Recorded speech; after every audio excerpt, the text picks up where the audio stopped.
महाराष्ट्र के हरिहरेश्वर तट पर समुद्र में संदिग्ध नाव मिलने से हड़कंप मच गया है। नाव पर AK-47 राइफल्स और कुछ कारतूस मिले हैं। इसके अलावा नाव में विस्फोटक भी था। इसके बाद पूरे रायगढ़ जिले में अलर्ट जारी कर दिया गया।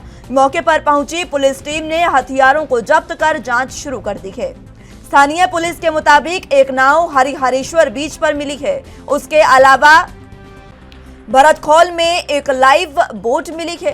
हालांकि इन पर कोई मौजूद नहीं था। कोस्ट गार्ड और महाराष्ट्र मैरीटाइम बोर्ड की तुरंत इसको जानकारी दी गई। पुलिस सभी जरूरी कदम उठा रही है। पुलिस ने नाव को अपने कब्जे में ले लिया है। यह नाव समुद्र के किनारे मिली है। पुलिस स्थानीय लोगों से भी पूछताछ कर रही है जहां पर यह नाव मिली। तो वहीं यह जगह जो है जहां पर नाव मिली वो मुंबई से 200 किलोमीटर और पुणे से 170 किलोमीटर दूर है।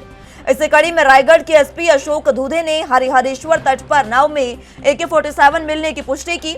हालांकि उन्होंने अभी तक और कोई जानकारी नहीं दी है। उन्होंने कहा कि अभी जांच जारी है। हालांकि सूत्रों ने यह बताया है कि नाव ऑस्ट्रेलियन है और इस पर कुछ लोग सवार थे। इन लोगों ने कोस्ट गार्ड को हरिहरेश्वर तट पर आने की भी सूचना नहीं दी।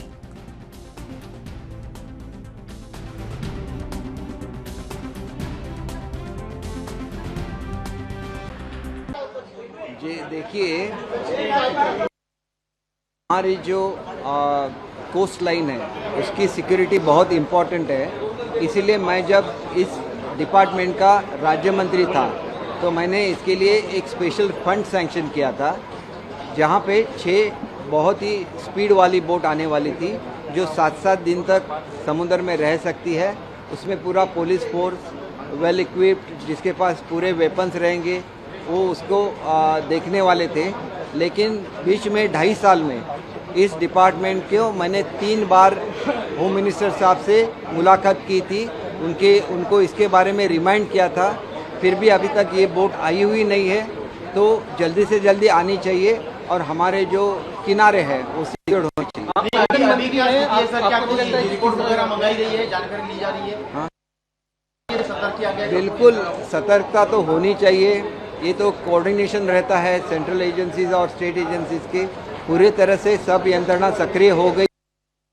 जो भी इस बोट से आए हुए होंगे उसको जल्दी आज जो हमें प्राइमरी इंफॉर्मेशन जो मिली है उस मुताबिक रायगढ़ जिले के श्रीवर्धन तालुका में हरिहरेश्वर और भरतखोल गांव के उस परिसर में कुछ बोट्स, ये जो रायगढ़ पुलिस यंत्रणा है या कोस्टल की यंत्रणा है, उन्हें वहां पर मिले। उसमें कुछ हथियार है, कुछ कागज है, लेकिन ये पूरी इंफॉर्मेशन जो है वो कॉन्क्रीट नहीं है, प्राइमरी है।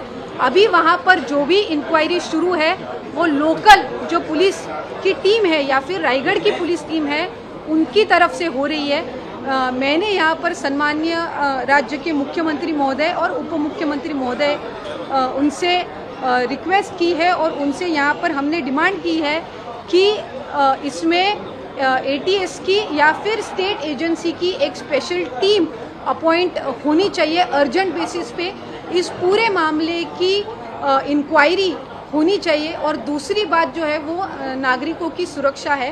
कल एक बड़ा उत्सव जन्माष्टमी और गोपालकाला का उत्सव है। 8-10 दिन में ही गणेश उत्सव है और नागरिक बड़ी तादाद में इस परिसर में आने की जो संख्या जो बाकी दिनों के उससे ज़्यादा होती है। तो security is the main issue. जो सुरक्षा है वो अभी फिलहाल एक महत्वपूर्ण मुद्दा है।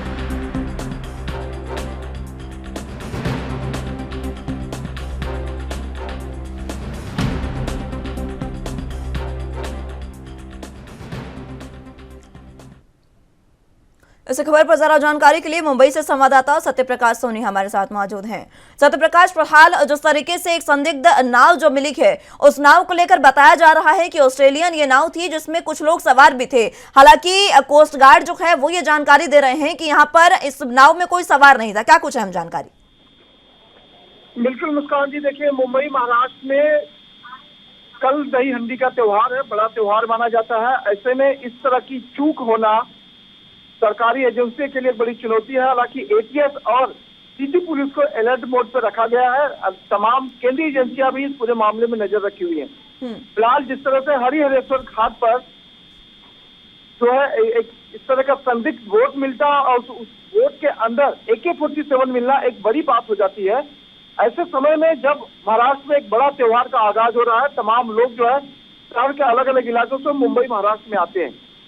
अब ऐसे में लगातार सरकारी एजेंसियां अलर्ट है और ये कहा जा रहा है कि जो वोट मिली है वो अन्य राज्यों से बढ़ती हुई यहाँ तक आ गई है, क्योंकि उस वोट को जो नाविक था वह वोट को लेकर आने वाला था, लेकिन वो चूक किया कि वोट नहीं चला रहा था, लेकिन वोट बहकर आ गई है, उसमें वेल इक्विप्ड वोट है।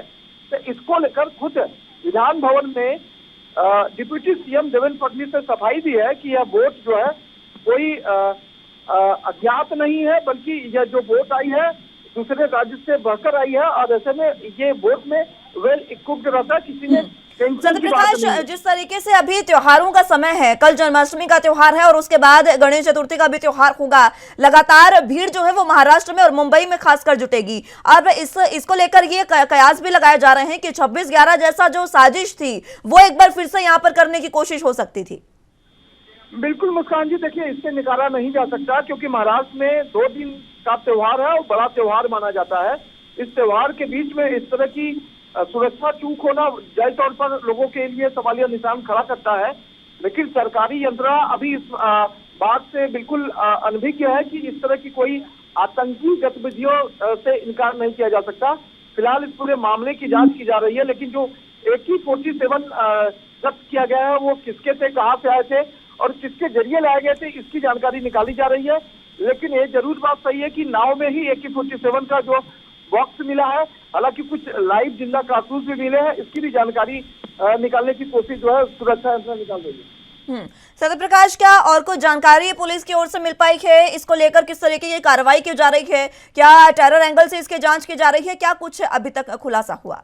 बिल्कुल मुस्कान जी, देखिए रत्नागिरी के लिए मुंबई ATS की पूरी टीम पहुंच चुकी है और सिटी पुलिस के अलावा वहां के डिप्यूटी कलेक्टर भी मौजूद है। लगातार इस बात की जानकारी निकाली जा रही है कि सच में क्या भूलवश या बहकर वोट आई है या किसी आतंकी साजिश को घटना को अंजाम देने की प्रक्रिया चल रही थी। इस पर जो जांच जारी है, लेकिन कोई भी केंद्रीय एजेंसियां जो है इस पूरे मामले पर स्पष्टता रखने की बात अभी नहीं कह रही है। लेकिन विधान भवन में डिप्यूटी सीएम देवेंद्र फडणवीस ने ये साफ कर दिया है कि इसमें कोई चिंता का विषय नहीं है, यह वोट जो है बहकर आई है। ठीक है सत्य प्रकाश, बहुत शुक्रिया आपका हमारे साथ जुड़ने के लिए।